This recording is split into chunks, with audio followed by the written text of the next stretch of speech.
오늘 보말송에서 요한계시록 강의 47번째 말씀입니다. 또 다른 짐승 거짓 선지자라는 제목으로 같이 은혜 받는 시간 갖도록 하겠습니다. 오늘 설날 이제 마지막 연휴를 여러분들이 다 보내시고 이렇게 또 편안한 마음으로 교회에 나온 줄로 믿습니다.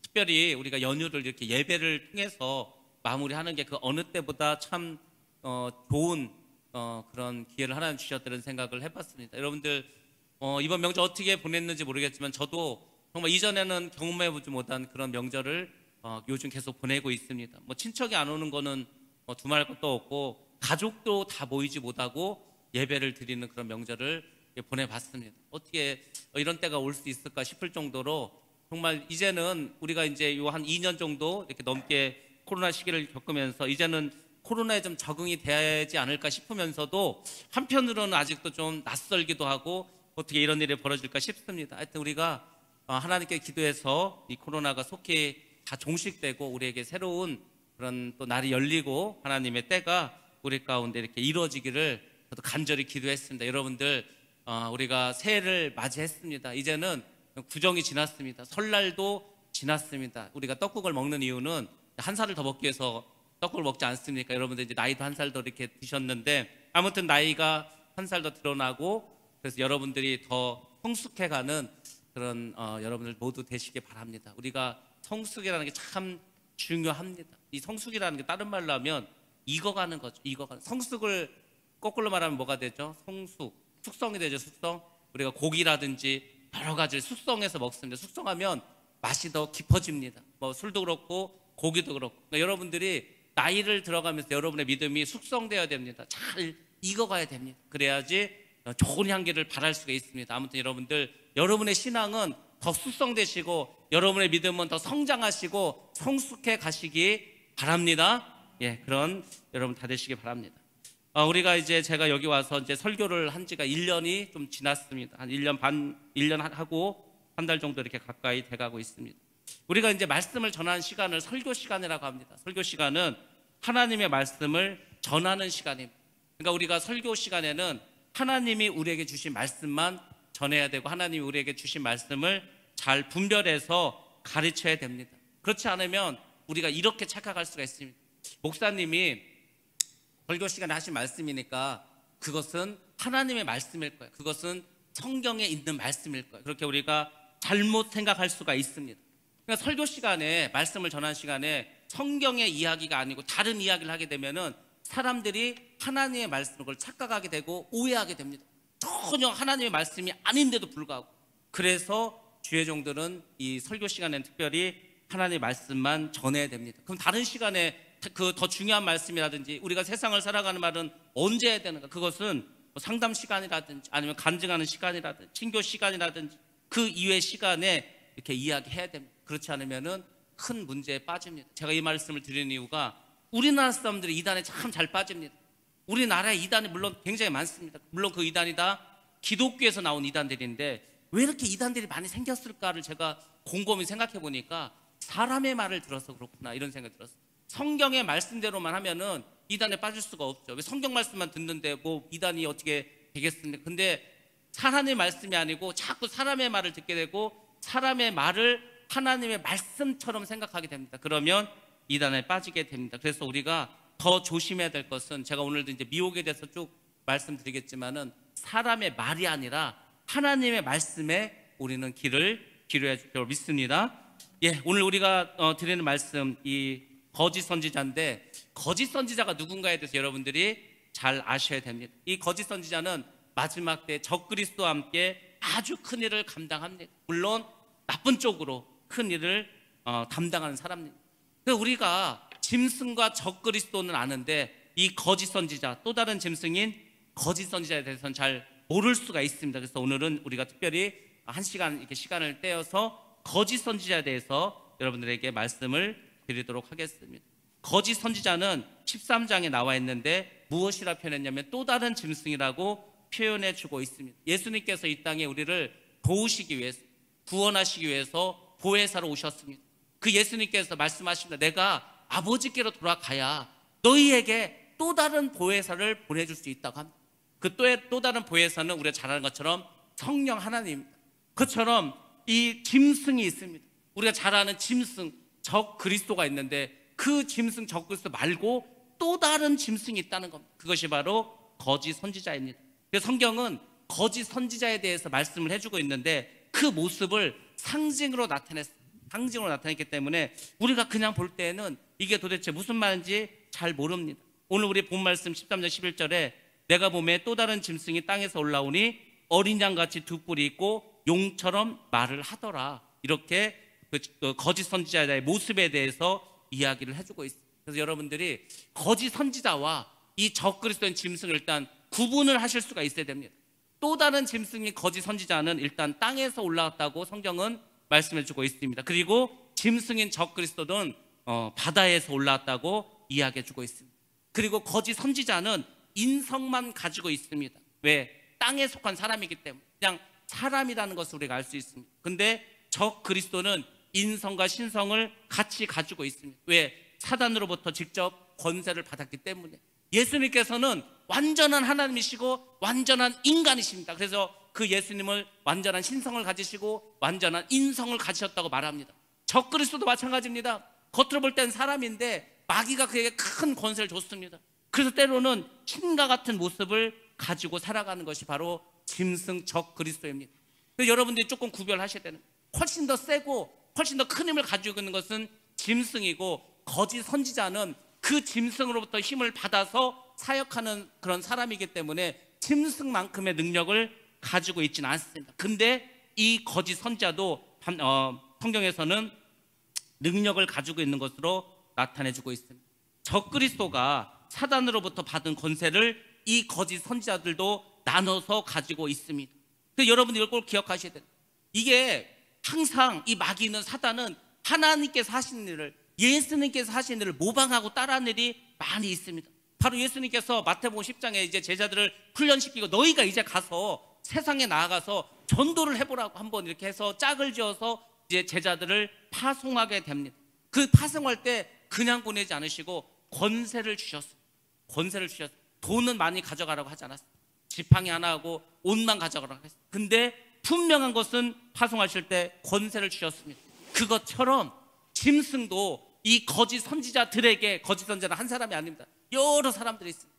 그 짐승을 위해서 일하는 그 거짓 선지자들에게 권세를 나눠줍니다. 그래서 예수님께서 제자를 파송한 것을 모방해서 이제 귀신들도 따라한다는 것을 꼭 기억하시기 바랍니다. 아무튼 이 거짓 선지자는 땅에서 올라왔다고 합니다. 그리고 또 한 특징이 뭐냐면 어린 양같이 두 뿔이 있다고 하는데 중요한 것은 어린 양 같다는 겁니다. 이 거짓 선지자가 하는 아주 중요한 역할은 뭐냐면 진짜처럼 속인다는, 진짜처럼. 요즘 짝퉁이 얼마나 잘 만들어졌는지 아주 그냥 대규모로 막 이렇게 짝퉁을 만들어서 판매합니다. 또 너무 싸면 사람들이 가짜라고 이제 생각할까봐 진짜처럼 아주 좀 비싸게 팝니다. 그러니까 사람들이 가격도 비싸고 겉모양 똑같으니까 이게 진짜라고 생각하고 삽니다.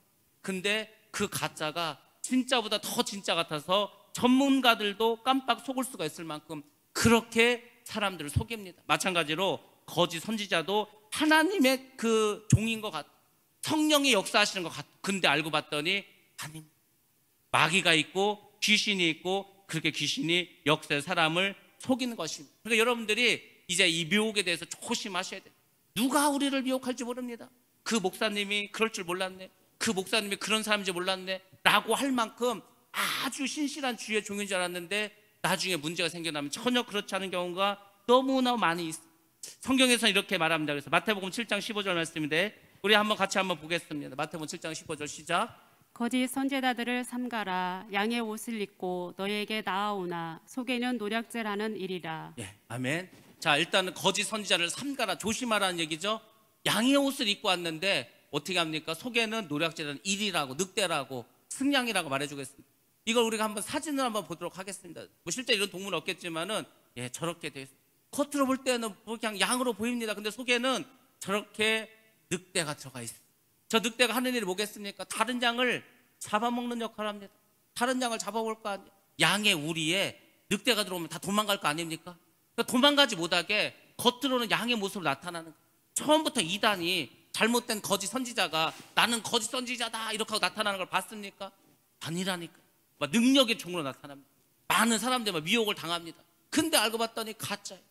재작년인가 그 어떤 분이 전화가 왔어. 혹시 베트남에서 지금 아주 능력이 좋은 게 있는데 한국 사람이라는, 이분이 지금 베트남에 와서 많은 젊은들에게 막 은혜를 끼치고 있다는, 능력도 많다는 거. 혹시 좀 알아봐 달라는 거. 그래서 이제 제가 한번 알아봤습니다. 도대체 베트남에서 누가 그렇게 정말 불의 종이고 능력의 종이고 막 하도 사람들 능력의 종이라고 하니까 알아봤어요. 알아봤는데 알아보니까 이단이었습니다. 이단. 그 베트남 사람들이 그 사람이 한국에서 이단인지 아닌지를 뭐 알 수 있으니까 전혀 모르죠.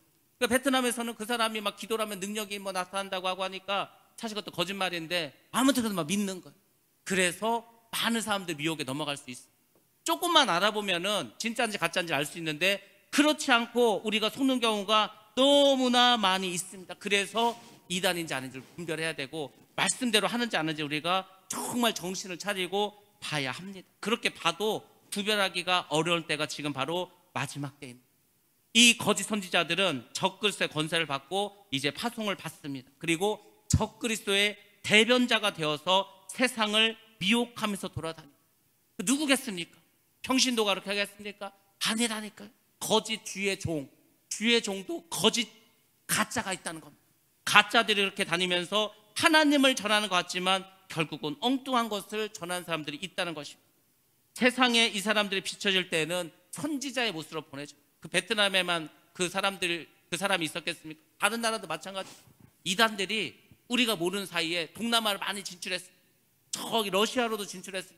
우리만 모르는 거, 우리만 모르고 벌써 이단들은 전 세계를 향해서 막 이렇게 많이 퍼져나갔어요. 그래서 예수를 전하는 거예요. 근데 그 사람들이 한국에 대해서 한국말도 가르치고 한국 문화도 가르치고 돈도 주고 하면서 그 사람들 잘해줍니다. 그래서 이제 우리가 선교하러 가보면은 엉뚱하게 이단이 거기에 먼저 자리를 잡고 있는 경우가 많이 있어요. 그렇게 많은 그 주의 종들하고 같지만 선지자의 모습인 것 같지만 사실 그렇지 않은 경우가 많이 있어요. 그럼 그 사람들 왜 속았을까?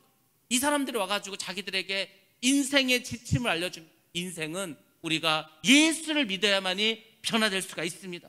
인생에 대해서, 삶의 길에 대해서, 영혼의 길에 대해서 비전을 제시하면서 이야기를 해주는 거예요. 그러니까 틀림없이 양의 모습으로 나타납니다. 때로는 지혜자로, 때로는 상담가로, 때로는 명망 있는 사람의 모습으로 나타나는 거예요. 그래서 미혹을 당할 수밖에 없습니다. 이단들이 동남아에 가면은 거기서 좀 좋은 호텔을 빌린다고 하더라고요. 오히려 정통 이런 그 목사님들은 선교지에 가면 돈도 없고 그래가지고 허름한 집을 얻어서 사람들 모아서 이렇게 신학도 하고 가르치기도 하는데, 이단들은 돈이 많아서 그런지 좋은 호텔을 빌립니다. 그러니까 눈에 보기에도 벌써 화려해. 막 무슨 막 가수들도 데려갑니다. 막 거기서 막 공연도 하는 거예요. 그러니까 사람들이 보기에 너무 이게 더 진짜 같아. 사람들은 어떤 마음을 가지고 있냐면 보기 좋은 떡이 먹기도 좋다고 눈으로 보이는 것에 뭔가 이렇게 빠집니다. 뭔가 먼저 빠져. 근데 중요한 것은 그렇게 가짜에 먼저 맛을 들여다버리면은 진짜를 말할 때 이게 들어가지 않는 거예요. 하나님의 말씀도 마찬가지라고. 하나님의 말씀도 우리가 정말 순수한 하나님의 말씀만 들어야 되는데 하나님의 말씀을 제쳐두고 자꾸 세상적인 말, 사람의 말, 사람들이 좋아하는 이야기 이런 것만 잔뜩 이야기를 해. 설교 시간, 성경은 다 제쳐두고 거기에 재미 들리면 진짜 하나님의 말씀 전하면은 따분합니다. 아, 왜 이렇게 재미가 없어 설교가. 매번 말씀 성경 이야기만 할지 왜? 그렇게 돼버리는 거예요. 너무 단 것만 먹어버리면, 너무 강한 걸 먹어버리면 정말 맛있는 것, 정말 몸에 좋은 것은 잘 모릅니다. 그래서 이스라엘 백성들이 어떻게 했습니까? 만나를 하나님께서 내줬는데 만나를 먹으니까 처음에는 먹을만했는데 나중에는 맛이 없는. 야, 우리가 애굽에 있을 때는 고기도 먹고 부추도 먹고 마늘도 먹고 했는데 이거 뭐 만나 도대체 뭐냐? 이렇게 된다니까요. 하나님의 말씀이 만난데 세상적인 것에 길들여져 버리면은 그 세상적인 맛이 기준이 되어 버리는 거예요. 그러니까 우리가 예수를 믿을 때, 하나님의 말씀을 받을 때 어떤 게 먼저 우리에게 들어오는가 굉장히 중요합니다. 많은 사람들이 그것을 알지 못하고 귀에 듣기에 좋은 것만 좋다고 생각을 해요. 그래서 거기에 현혹되고 미혹되는 경우도 많이 있습니다. 아무튼 이 이단들, 거짓 선지자들은 사람들이 보기에 화려하고 대단해 보입니다. 반면에 예수님의 제자들은 어땠습니까? 예수님의 제자는 일단 예수님부터가 그냥 흠모할 게 없어요. 외모로 볼 때 뭐 돈이 많은 것도 아니고 등치가 좋은 것도 아니고 이분 잘생긴 것도 아니고 그 제자들 봤더니 어부 출신입니다. 무식한 사람들입니다. 세리들입니다. 욕먹는 사람들, 맨 그런 사람들만 있어. 그러니까 그 당시 사람들이 예수를 제대로 믿었겠습니까? 예수님을 보나 예수님의 제자들을 보나 흠모할 게 없습니다. 따를 만한 것도 없어. 그렇지만 그 속에는 생명이 있었기 때문에 기독교가 지금까지 내려온 거예요. 가짜들은 화려하게 돈을 투자해서 엄청나게 대단한 것 같이 그렇게 사람들이 나왔지만 결국이 시간이 지나면서 다 멸망되고 사라져 버리고 말았습니다. 또 하나 이 거짓 선지자의 특징을 말씀드리자면 용처럼 말을 했다고 말해주고 있습니다. 사단은 말의 건세를 가지고 있습니다. 이 말이 참 중요하다고 하지 않았습니까?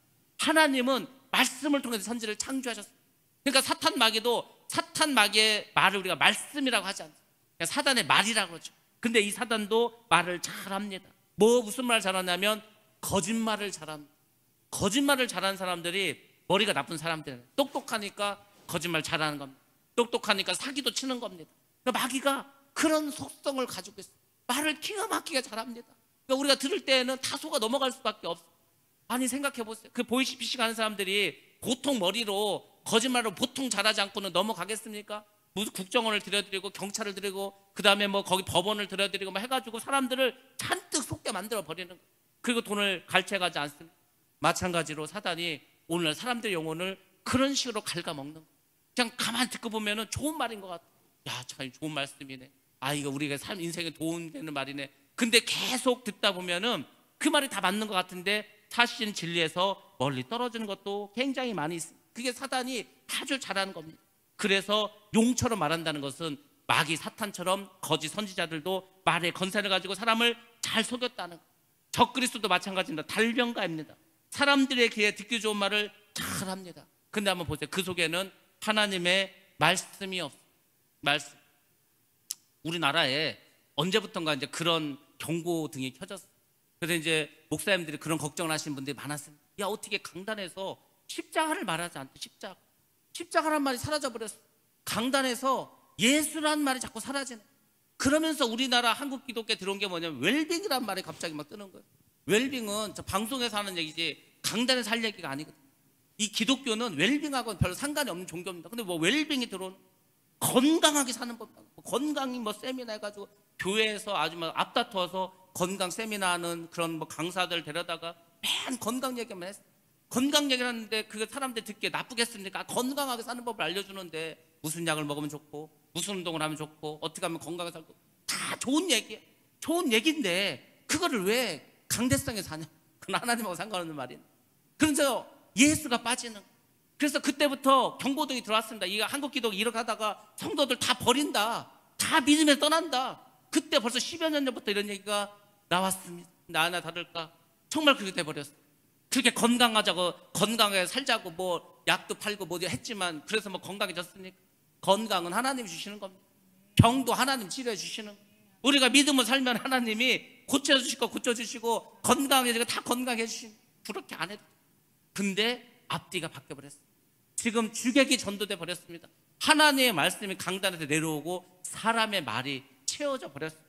그게 처음에는 몰랐어요. 그렇게 어쩌다 한두 번 하는 건 특강식으로 특별한 별미를 먹는 것처럼 하면 괜찮은데 그걸 계속해서 했다. 당연히 문제가 있는 것이고 그 문제가 결국은 우리도 모르게 우리의 믿음을 약화시켰어요. 아, 교회는 맨날 가는데 교회 가서 맨날 말씀을 듣는데 하나님의 말씀을 듣는 게 아니고 사람의 말만 듣고 온 거예요. 믿음이 잘합니까?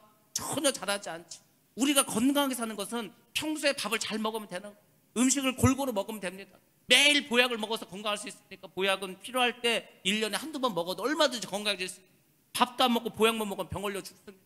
우리가 그렇게 기억해야 되는 하나님의 말씀은 우리가 평소에 이 강단에서 이러는 하나님의 말씀을 날마다 먹고서 그렇게 살아가는 게 중요하지 그 말씀보다 더 중요한 게 어디 있습니까? 교회에서 십자가와 예수보다 더 중요한 말이 어디 있습니까? 결국 남는 건 예수밖에 없는데 가장 중요한 게 예수인데 정말 어떤 목사님의 설교를 들어보면 그 설교 40분 50분 동안 한 번도 예수란 말이 나오지 않는 경우도 많이 있습니다. 거기서 문제가 시작됩니다. 십자가가 막 사라졌습니다. 십자가는 우리가 이제 저기 사순절 기간에 예수님께서 십자가에 지실 때 뭐 그때 한 40일 동안에만 좀 얘기하고 평소에는 십자가도 별로 말하지 않습니다. 그게 왜 그럴까? 사람들이 싫어한다는 거죠. 사람들이 좋아하는 말을 해. 사람들이 좋아하는 말을 하면은 하나님을 싫어하십니다.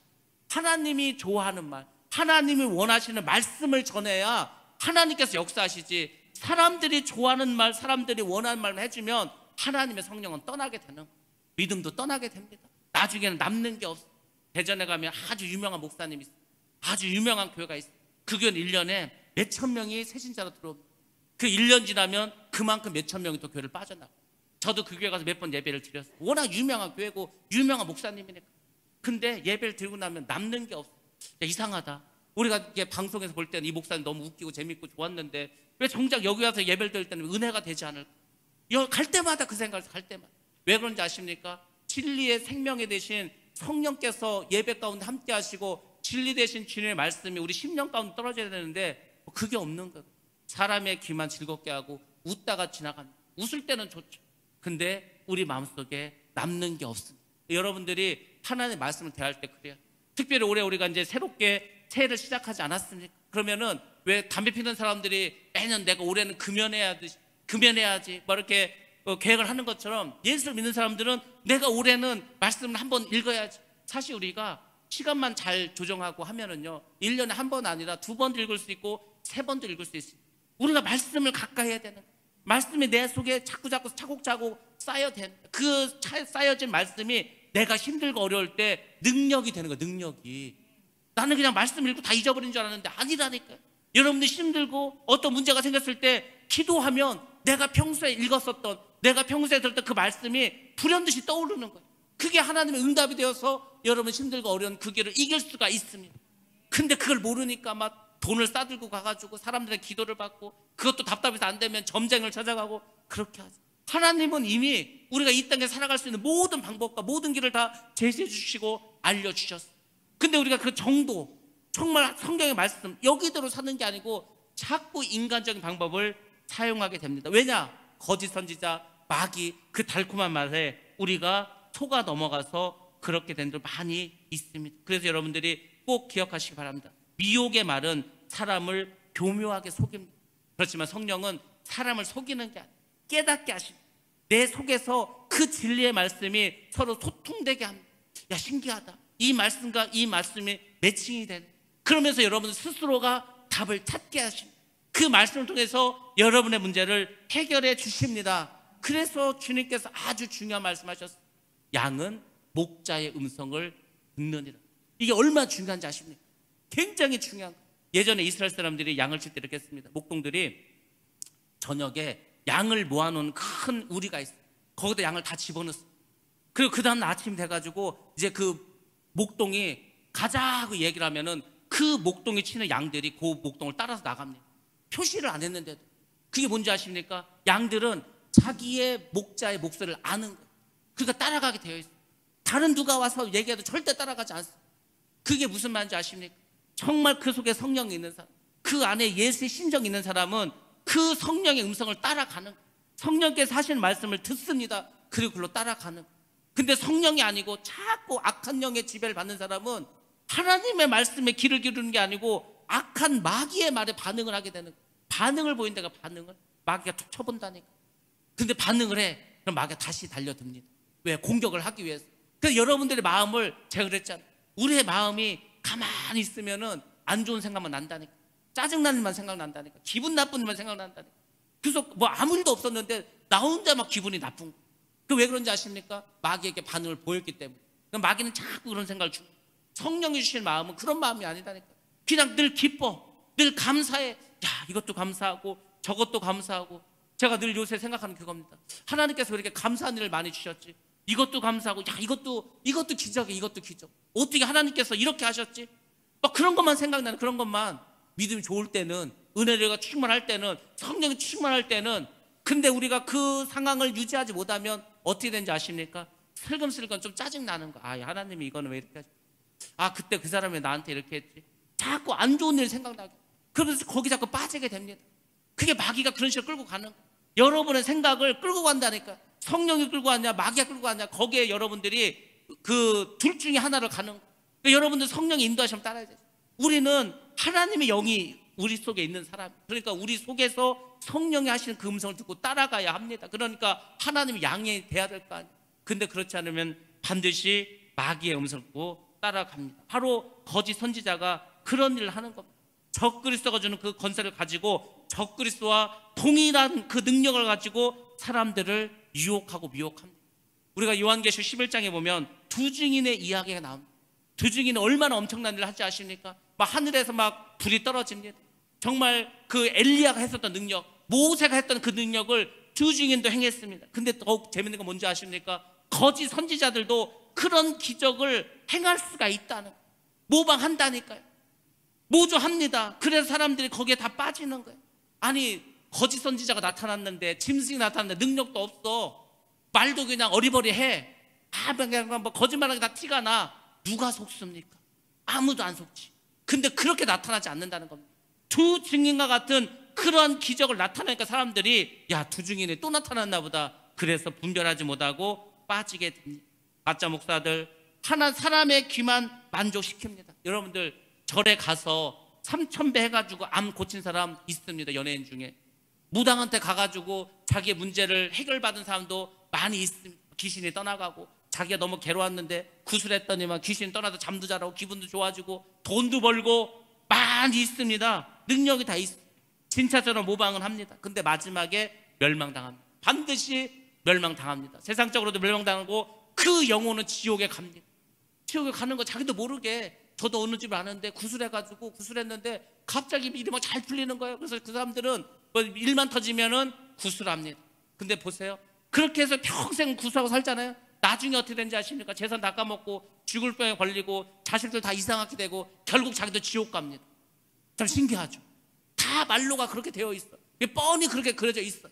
그래도 가는 거예요, 그 길을. 왜? 누가 옆에서 말해도 듣지 않습니다. 왜? 이미 그 악한 영에게 사로잡혀 있는 거예요. 소울타이 돼 있을 때 그 영이 묶여져 버려 있는 거예요. 그러니까 거기를 벗어나지 못하는 거예요. 아무리 우리가 얘기를 해도 안 됩니다. 구술하면 안 된다. 하나님을 믿어야 된다. 하나님이 참신이다. 아무리 얘기를 해도 자기는 틀림없이 그 무당이 굿돼서 문제 해결받고 병도 낫고 잘 됐다는 거예요. 그거는요, 누구나 할 수 있는 겁니다. 누구나 할 수.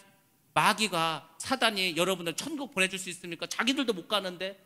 가장 중요한 게 그거 아닙니까? 다른 거는 마귀들 다 흉내낼 수 있습니다. 그렇지만 마귀 사탄은 절대 여러분들을 죽음의 사망의 권세에서 이기게 하지 못합니다. 여러분을 천국에 보낼 권세를 가지고 있지 못합니다. 하나님밖에 없는 거예요.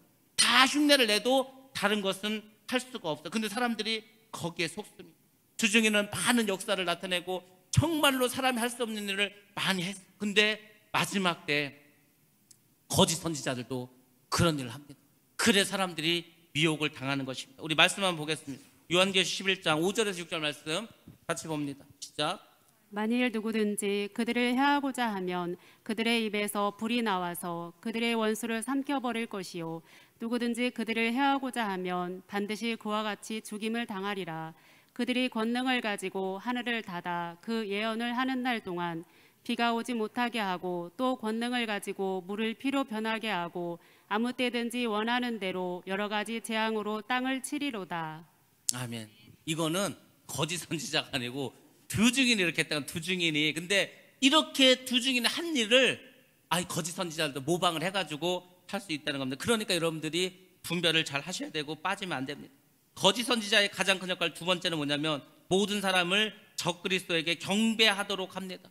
경배하도록 하는 거예요. 적 그리스도를 하나님으로 섬기게끔 만들어 갑니다. 그러니까 우리가 처음에는 야, 왜 하나님이 있는데 저 마귀 사탄을 저 적 그리스도를 자꾸 하나님처럼 섬기라고 그렇게 하지? 우리가 살아있으면, 우리 영이 살아있으면 그렇게 우리가 말할 수 있어요. 근데 역시 솔타이가 되고 그 영이 사로잡혀 버리면 결국은 하나님이 아닌 적 그리스도에게 경배하게 됩니다. 그게 이제 겉으로 드러나는 게 종교 통합이라는 거예요. 종교 통합, 다원론, 혼합주의. 이것이 지금 뭐 모든 신학교를 거의 다 지배해 버렸고 대부분의 교회도 많이 이것을 따라가고 있습니다. 시켜서 배교가 일어나는 거죠. 배교가 일어났는데도 몰라요. 이미 일어났는데도 사람들이 뭐 별로 관심이 없습니다. 이미 교회가 절하고 성당하고 저 뭐 이슬람하고 이렇게 계속 연합을 하고 통합을 하려고 하는데도 불구하고 별로 관심이 없습니다. 그런 일을 누가 하는가? 거짓 선지자들이 앞장서서 합니다. 이 거짓 선지자들의 역할은 뭐냐면 하나님의 자리에 적 그리스도를 서게 하는 것입니다. 그 일을 위해서 모든 것을 감당합니다. 두 가지 방법을 통해서. 첫 번째는 이적과 권세를 통해서 사람들을 미혹합니다. 그러니까 사람들이 빠지는 거예요. 여러분들 너무 막 기적에 막 거기다 올인하지 마시기 바랍니다. 하나님의 말씀 자체가 기적이에요. 여러분이 교회 다니는 것 자체가 기적입니다. 여러분이 기도한 대로 이루어지는 것, 그것이 바로 기적입니다. 여러분들이 우리 가족이 예수께 돌아오도록, 믿지 않는 가족이 주님께 돌아오도록 기도했는데 그 가족이 돌아와서, 그 엄청난 기적. 죽을 병에 걸리게서 뭐 고침을 받고 무슨 뭐 큰 문제 해결돼, 이것만 기적이 아니고 우리 인생 살아가는 자체가 기적입니다. 그래서 사람들이 자꾸 엉뚱한 것만 찾으면은 거기에 빠질 수밖에 없습니다. 두 증인의 사역의 특징은 회개와 예언과 권능이었습니다. 그러니까 여러분들이 인생을 살아가면서, 신앙생활하면서 늘 회개하면서 또 하나님의 말씀, 주신 말씀을 지키면서 살아가는 게 중요한데, 거짓 선지자는 그렇게 하지 않습니다. 말과 권세로 사람들을 미혹하고 불이 이 땅으로 떨어지게 하고 사람이 흉내낼 수 없는 것을 하게 합니다. 사람이 할 수 없는 일을 하는 거예요. 그래서 사람들이 거기에 빠지게 됩니다. 거짓 선지자의 힘의 원천이 뭐라 했습니까? 적그리스도라 했습니다. 적그리스도의 힘의 원천은 뭡니까? 바로 마귀 사탄입니다. 그러니까 사람이 할 수 없는 일들을 이 거짓 선지자와 적그리스도와 사단은 할 수가 있습니다. 거짓 선지자는 신적인 권위로 사람을 굴복시킵니다. 신적인 권위를 가지고 기적을 행함으로 사람들을 결국은 다 그 발 앞에 굴복시킵니다. 그리고 짐승의 우상이 있는데 그 짐승의 우상에게 나중에 절하게 합니다. 짐승의 우상이 있어요. 저도 이 짐승의 우상이 뭘까를 여러 가지 생각해 봅니다. 우상이라고 하니까 일단은 생명체가 아니겠죠. 우상은 뭡니까? 어떤 형상을 만들어 놓은 게 우상입니다. 근데 짐승, 적그리스도의 우상이 이제 서게 됩니다. 근데 그 짐승은 다 죽게 되었다가 상처가 나은 자라고 했어요. 다 죽은 줄 알았는데 다시 살아났어요. 그래서 그때부터 사람들이 짐승을 따르게 됩니다. 근데 그 우상이 생기를 받게 되어서 살아있는 사람처럼 말도 하게 됩니다. 그러니까 사람들이 나중에 막 정신을 못 차리는 거예요. 어떻게 이 우상이 말을 하게 되지? 어떻게 이게 움직이게 되지? 지금 로봇 산업이 하도 발달해가지고 이제 남자의 모습으로 여자의 모습으로 로봇이 그런 일을 막 감당합니다. 인형 같은데 움직이는 거예요. 인형 같은데 말을 합니다. 인형인 줄 알았는데 그 사람의, 그 주인의 감정에 맞춰서 말도 하는, 그 벌써 이제 수입을 우리가 막 하고 있습니다. 그런데 이런 정도가 아니에요. 나중에는 정말 그 우상이 사람들에게 말도 합니다. 그러니까 사람들이 정신을 차릴 수, 도대체 이런 일이 어떻게 벌어질 수 있는가. 그래서 너도 나 달 것이 다 거짓 선지자에게 빠져가지고 따라가게 됩니다. 생기를 부어주어서 정말 사람처럼 그렇게 살아가게 합니다. 또 생명의 위협을 통해서 강제로 복종을 시킵니다.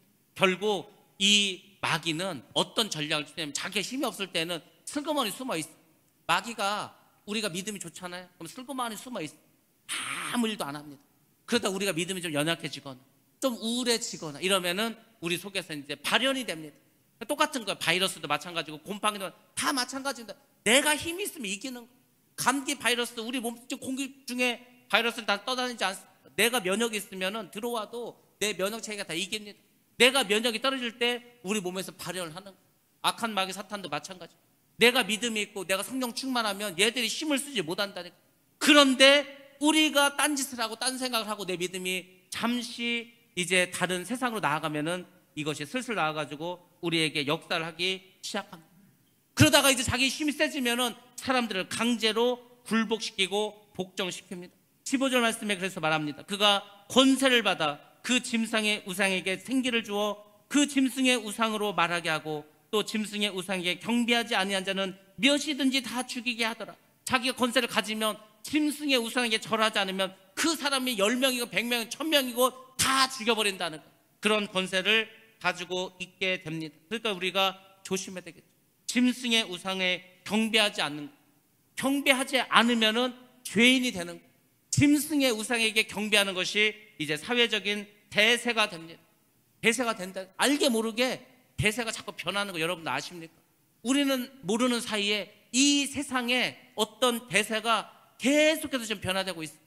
우리가 자유를 잃어버리는데 우리의 어떤 그 내가 얼마든지 권리를 주장할 수도 있는데 그런 것을 알게 모르게 지금 빼앗기고 있는데도 그렇게 모르게 지나가는 게 굉장히 많이 있습니다. 근데 나중에 적그리스도가 자기들이 권세를 잡게 되면은 하나님의 힘을, 예수를 믿는 사람을 그것을 다 이제 멸시하고 그 사람들을 벌주고 그 사람들을 감옥 가게 합니다. 왜? 자기들이 힘을 얻었다고 생각하기 때문에. 지금까지 세상을 지배했던 것이 누굽니까? 하나님 아닙니까? 하나님. 하나님이 천지를 창조하시고 하나님께 예수 그리스도를 보내심으로 사망의 권세를 무너뜨리고 하나님의 질서대로 움직이는 이 세상을 자기들의 질서로 바꾸겠다는, 자기들의 세상으로 바꾸겠다는 것이 마귀가 생각하는 세상이고, 그 마귀가 원하는 일을 하는 것이 짐승이고 거짓 선지자입니다. 나중에는 막 신적인 권능, 기적과 이적을 나타내서도 사람을 이렇게 미혹합니다. 그래서 적그리스도를 경배하지 않으면 이제 사회적으로 반역자가 된다니까. 그리고 나중에 그 사람들이 이제 순교를 당할 수도 있고 감옥에 가게 되기도 하고 사회적으로 여러 가지 어려운 일을 겪게 됩니다. 뭐 그런 세상이 뭐 머지않아서 올 것 같아요. 얼마 가지 않아서 정말 이런 세상, 우리가 생각지도 못한 세상이 올 수도 있어요. 예수를 믿는 게 죄가 된 세상이 올 수도 있습니다. 그런 세상이 왔을 때 어떤 이 세상은 어떻게 변했냐면 바로 666 시스템, 짐승의 표를 통해서 이 세상이 다 변화되게 됩니다. 적그리스도가 이제 결국 어떻게 하죠? 사람으로 하여금 전부 다 자기를 믿게끔 만드는데, 그것이 그런 세상으로 간 데에서 중요한 것이 바로 짐승의 우상과 짐승의 표가 그 일을 감당하게 될 것입니다. 적그리스도의 세계 통치에서 가장 강력한 수단이 바로 666 표가 되게 될 것입니다. 왜냐하면 이 먹고 사는 문제이기 때문에, 이게 도대체 짐승의 표를 받지 않으면 물건을 살 수도 없고 팔 수도 없고 이 세상에서 아무것도 할 수가 없는 그런 세상이 됩니다. 물론 어떤 신학자와 어떤 목사님들은 요한계시록에서 말하는 그 짐승의 표나 666의 표는 상징으로 되어 있고 그냥 상징일 뿐이다, 실제로 그런 일은 벌어지지 않는다라고 말하는 분들도 있습니다. 근데 성경은 분명하고 확실하게 말합니다. 요한계시록 17장에 보면 짐승의 실제에 대해서 이야기를 합니다. 짐승이 어떤 사람이고 어떤 일을 하고 어떤 그런 세상이 되는가에 대해서 아주 자세하게 요한계시록이 말해주고 있습니다. 상징이 아니다. 물론 그 표현은 상징적으로 나타납니다. 짐승이라고 하지 않았습니까? 666 표라고 하지 않았습니까? 근데 그것이 언젠가 어느 순간에 우리에게 나타납니다. 그래서 이제 제가 다음 시간부터 짐승의 표에 대해서 이제 말씀을 드릴 건데, 도대체 이 짐승의 표라는 게 어떠한 식으로 우리가 나타날 것인가? 요한계시록 13장 17절을 공동번역은 이렇게 해석해주고 있습니다. 그리고 그 짐승의 이름이나 그 짐승을 표시하는 숫자의 낙인이 찍힌 사람 외에는 아무도 물건을 사거나 팔거나 하지 못하게 하였습니다. 그 짐승의 이름이 있다는 거죠. 그 짐승의 이름을 표시하는 숫자가 있어요. 알파벳에 숫자가 매겨져 있는데 그 짐승의 이름을 숫자로 바꾸면 666이 된다는 거죠. 짐승의 이름이나 짐승의 이름의 숫자 666인데 왜 하필은 666일까? 6이라는 숫자는 인간의 수를 말합니다. 인간, 사람의 수입니다. 7은 하나님의 수예요. 그러면은 6이라는 수가 3번이 나왔어요. 성경에서 똑같은 말을 2번 하면 강조고 3번이 나오면 최상급이 된다고 했어요. 3번이 나왔으니까 가장 인간적인 상징적인 수라는, 가장 인간적인 수, 이게 바로 뭐죠? 가장 인본적인 세상이 된다는 거예요. 하나님이 창조하시고 하나님이 만들었던 이 세상, 그것을 새로운 세상으로 바꾸겠다는 겁니다. 하나님이 만든 세상은 하나님이 만들었으니까 당연히 신본주의겠죠. 그것을 다 바꿔서 인간이 다스리는 세상, 최고로 인본주의가 발달한 세상으로 만들겠다. 그것이 바로 666이 말하는 세상이고 그것이 신세계 질서라는 겁니다. 인본주의 국가를 완성하겠다. 그래서 모든 시스템 앞에 666을 붙이게 됩니다. 자, 한번 사진 한번 보도록 하겠습니다. 이거 뭐 짐승의 표는 아니고 저렇게 국제회의를 하는데도 대놓고 666이라고 써놓고 회의를 하는 그런 회의가 있습니다. 다음 건물을 보시면, 다음 사진 보시면 건물이 있는데 저기 건물 앞에다 666을 써보실 수도 있어요. 우리가 잘 아는 바코드나 또 QR코드에도 사실 666이라는 숫자가 들어가서 우리 눈에 보이지 않지만 그것이 숫자로 바꾸면 다 666이 들어가 있습니다. 그 모든 게 하나의 시스템이고 체계라는 것을 우리가 알 수 있습니다. 그래서 그런 세상이 이제 뭐 곧 올 텐데, 그럴 때 우리가 어떤 믿음을 가지고 살아가야 되는가? 바로 십자가입니다. 십자가가 여러분 뭔지 아십니까? 여러분 우리가 교회 가면 십자가 있어요. 저 위에도 십자가를 달아놓고 본당에도 십자가를 갖다 놓습니다. 십자가는 무엇이냐면 그리스도에 대한 믿음과 신앙을 고백하는 표식입니다. 나는 예수 그리스도를 믿습니다. 그분을 믿고 따릅니다. 나는 그분을 위해서 죽을 수도 있습니다. 그 신앙의 고백이 바로 십자가입니다. 그 십자가는 예수 그리스도에 속한 백성, 하늘나라의 시민인 것을 표시해 줍니다. 666은 뭔지 아십니까? 666은 사단의 나라를 세우고자 하는 적그리스도의 열망을 닮은 표식입니다. 그래서 이것을 통해서 적그리스도에 속해 있다. 나는 적그리스도에 속해 있는 사람이다. 그 사람들은 666표를 받게 됩니다. 경제 활동과 관련해서 사람의 이마나 손에 이 표식을 새기게 됩니다. 그래서 이제 나중에는 사람은 두 부류로 나눠지게 됩니다. 십자가를 믿고 십자가를 따르고 십자가를 표식으로 살아가는 예수 그리스도에 속한 사람과, 그리고 이마와 손에 666 표시돼서 적 그리스도에 속한 사람, 확실하게 구별이 됩니다. 뭐 둘 중에 하나로 다 가는 거예요. 중간지대는 없습니다. 이것을 누가 주도하는가? 적 그리스도가 아니라 거짓 선지자들이 이 일을 주도합니다. 그러니까 사람들로 하여금 666에 대해서 이건 좋은 거다, 이렇게 우리가 살아야 된다, 이렇게 해야 된다, 이제 우리는 하나님이 없이도 살아갈 수 있다, 하나님으로부터 독립을 하고 하나님으로부터 해방해서 진정한 인본주의 세상, 사람이 주인이 되는 세상을 우리가 만들어 가야 된다, 이렇게 이야기할 것입니다. 그것이 바로 적 그리스도가 이제 원하는 세상이고, 그 모든 일을 밑에서 감당하는 사람들이 거짓 선지자가 된다는 것입니다. 성경에서 이렇게 말씀해 주고 있으니까 우리도 그렇게 믿고 잘 살펴보셔야 되는 거예요.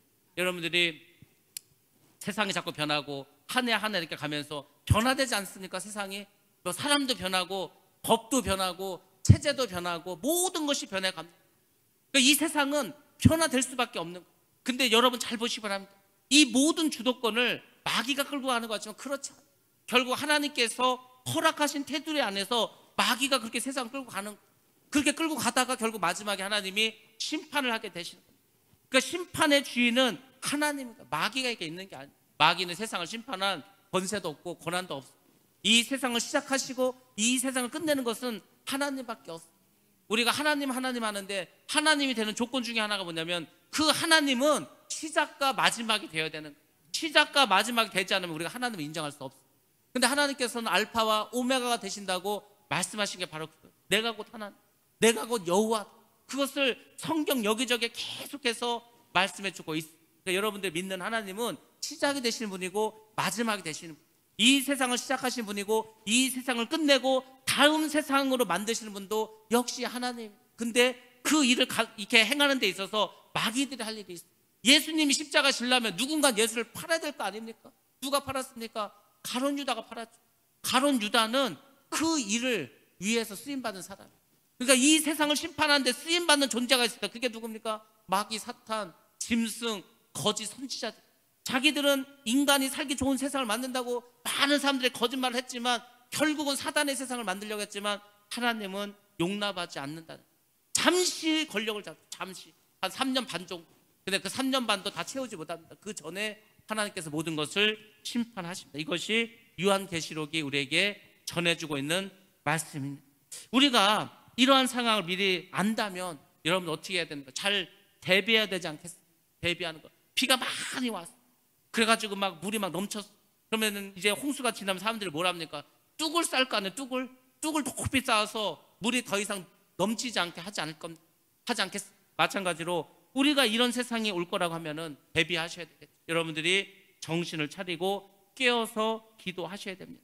지금 세상은 바로 코로나 시대입니다.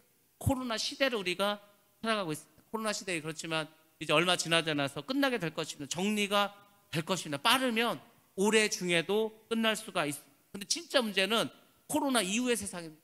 코로나가 끝난 그 이후의 세상이 어떻게 될 것인가? 저는 두 가지로 나타날 거라고 봅니다. 하나는 영적인 부흥이 올 것이라고 봅니다. 사람들이 코로나를 겪었습니다. 아, 정말 이런 일이 벌어지는구나. 오히려 코로나 사태를 보고서 깨달은 사람이 있어요. 내가 신앙생활 똑바로 해야 되겠다. 자, 정말 교회를 가고 싶어도 교회를 못 갈 때가 있구나. 내가 예배를 드리고 싶어도 예배 갈 수 없는 그런 때가 있구나. 그래서 정말 천국을 소망하면서 더 교회로 나올 수 있는 그런 사람도 있어요. 성령께서 더 우리에게 기름을 부어주셔서 정말 마지막 때 큰 부흥의 역사가 우리에게 있을 수 있습니다. 두 번째로는 불신자에게는, 하나님이 없는 사람에게는 하나님이 없기 때문에 하나님을 채워야 될 그 자리에 다른 세상 것으로 채우게 될 것입니다. 그러니까 코로나 끝나면 더 인간적인 사람은 더 인간적으로 갈 것입니다. 물질에 더 올인하게 될 것입니다. 뭔가 강력한 힘에 이끌려 갈 것입니다. 이단이 됐던 쾌락이 됐던 뭔가 세상 것인 것에 더 빠져들게 될 것입니다. 왜? 불안해서 살 수가 없습니다. 이런 세상이 다가올 것입니다. 그러니까 여러분들은 둘 중에 하나가, 내가 코로나 끝나서 더 믿음을 살고 더 성령 충만하고 성령의 권능을 받아서 정말 내 주변에 믿지 않는 사람들에게 전도하는 그런 하나님 기뻐하시는 삶을 살 것인가? 아니면 아유 이제 뭐 교회 다녀도 뭐 별거 없으니까 이 세상이 막 불안하고 하니까 더 세상적으로 살아보자, 이렇게 될 것이 둘 중에 하나로 모든 사람은 귀결되게 될 것입니다. 우리는 마음에 대해 이 말씀에 대해서, 하나님의 말씀에 대해서 이제 분명하고 확실하게 아셔야 돼요. 하나님의 뜻이 무엇인지도 온전하게 알아야 되는 거예요. 대충 아는 게 아니고 확실하게 온전하게 깨달으셔야 됩니다. 그러려면은 기도하셔야 되는, 더 말씀을 들으셔야 됩니다. 그리고 이제는 아는 것에서 그치는 것이 아니고 여러분 삶 속에서 이게 자꾸 나타나야 돼요. 여러분 삶 속에서 정말 내가 들은 것들, 내가 아는 것들을 행하시면서 자꾸 성령께서 나와 동행하시게 하시고 성령께서 역사하심으로 여러분 삶이 날마다 기적의 삶으로 변화돼야 됩니다. 그리고 정말 중요한 거, 영혼을 구원하는 이 일에 열정을 내야 되는. 아까도 우리가 찬양 불렀지만은 최소 목사님이 다리가 다 이제 없어지지 않았어요. 다리를 다 잘라버렸어요. 근데 내가 이 다리가 없지만은 정말 그 지옥 가는 사람들 생각할 때, 아니 지옥에 가가지고 다리가 있으면 뭐합니까? 지옥에 가서 눈이 좋으면 뭐합니까? 이 지옥에서 그 불구덩이에 있는데 그걸 깨달은 거야. 그러니까 불 속에라도 들어가서 한 영혼이라도 구원해서 내가 저 천국 백성 만들어야 되겠다. 그래서 막 열심을 냈거든요. 요즘은 열정을 가진 사람도 자꾸 줄어드는 것 같아요. 여러분들 나이를 먹는 거는 늙어가는 게 아니고, 나이를 자꾸 먹는 거는 열정이 식어져 가는 게 나이를 먹는 겁니다. 근데 막 어떤 목사님 70 넘었는데도 지금도 뭐 외국에 나가서 선교를 하겠다면 영어를 배우고 뭐 이런 분들이 있어요. 나이는 내가 열정이 식어갈 때 먹는 거지, 내 안에 열정이 살아있으면 나이를 먹는 게 아니고 성숙해가고 숙성돼 가는 겁니다.